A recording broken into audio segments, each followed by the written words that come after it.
Намираме се пред щанда на фирма Крис Био, производител на медицинско оборудване. Ще проведем разговор с госпожа Кристина Костадинова, която произвежда медицинско оборудване. Госпожа Костадинова, какво ново представя фирмата на изложението? Отново представяме стоматологични машини, но при нас всяка година, т.е. всяко изделие е нещо различно, тъй като работим поръчково, по задание на клиента, нямаме готови стандартни неща, така че всичко, което е изложено е ново за нас и различно от предходната година, която сме показали. Можете ли да ни демонстрирате какво е по-специалното на вашите зъболекарски столове? Основното е, че са различни от всичко останало, което е показано. Всяко едно нещо се изпълнява ръчно. Можем да изпълним желанието на клиента във всяко едно направление. Функционално, комплектовка, визуално, което е най-важно, цветово. И повдигащите механизми при нас са различни. Това е колонният тип повдигане, другия тип е странично повдигане. Просто нашата сила е в това, че сме адекватни към желанието на клиента си във всяко едно отношение и няма невъзможни неща, които да не могат да се направят.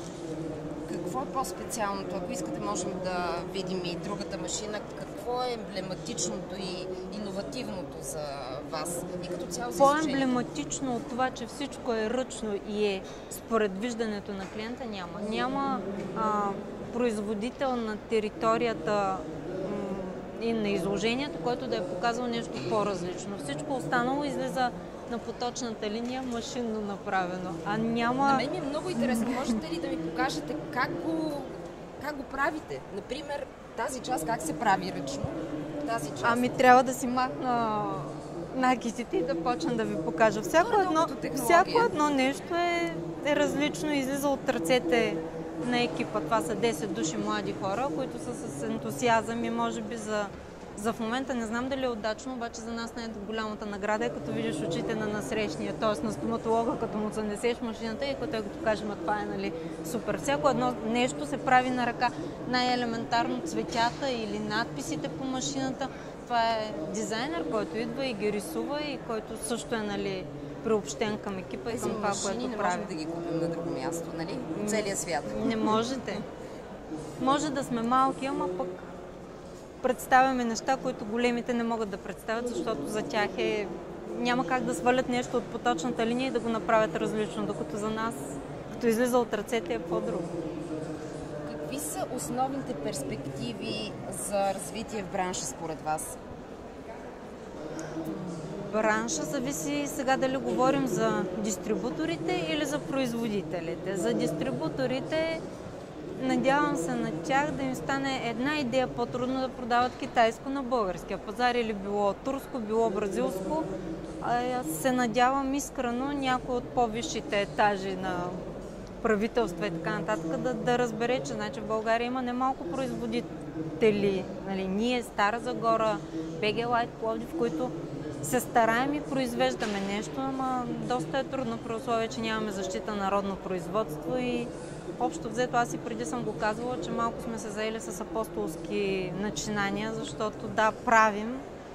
И аз смятам, че българското е по-качествено от китайското. При всички случаи. И аз така смятам. Не казвам, че няма китайско качествено, но това, което се предлага на пазара и начина, по който част от колегите предлагат, монтират една машина, оттам нататък не ги интересува, малко е хем стоматолозите са излагани, хем всеки знае как да работи. Ние може би сме си намерили свободната ниша в момента на пазара, която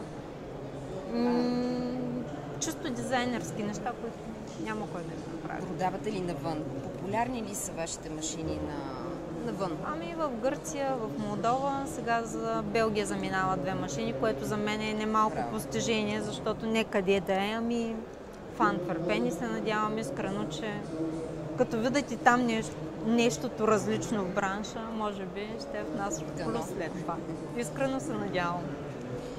Доволни ли сте от участието в изложението и според вас правилният начин ли е за популяризация, за сверяване на часовника, за набиране на бизнес контакти?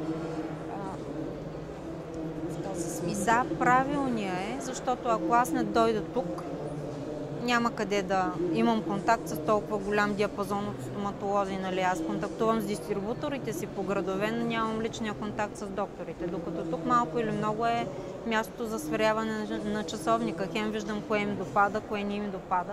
Защото ние сме отворени и за забележки, и за препоръки, защото това е начинът да сме актуални. Нали?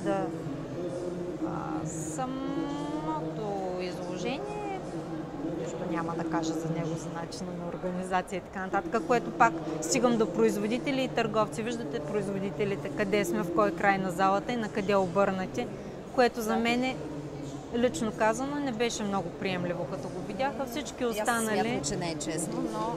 Все пак ценовата листа е една и съща и за нас, и за останалите. Би трябвало малко да погледнат по друг начин, но се надявам до година да осъзнаят грешката си, за да не прообщят наново, защото ако е по същия начин, те ще загубят не само нас, но и други изложители. Надявам се искрено и желая успех.